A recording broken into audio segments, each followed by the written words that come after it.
and Rough. Early lead is taken by Drummer Dave from the outside. It's Drummer Dave in the lead, followed by Ayusba in second.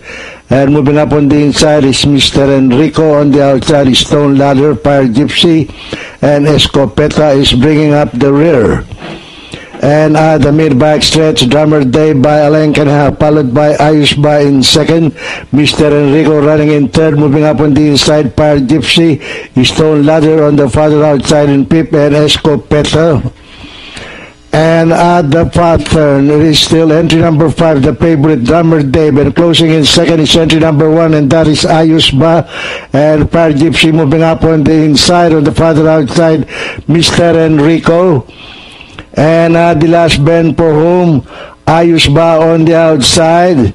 It's Ayusba on the outside, Fire Gypsy moving up on the inside, on the farther outside is Mr. Enrico. It's Ayusba in the lead.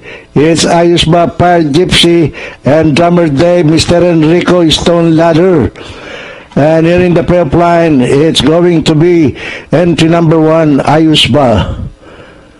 Number 5, Drummer Dave, Fire Gypsy, Mr. Enrico, Stone Ladder, and Escopeta. Okay, second choice, Ayusba crossing the wire first. Segundo, Drummer Dave.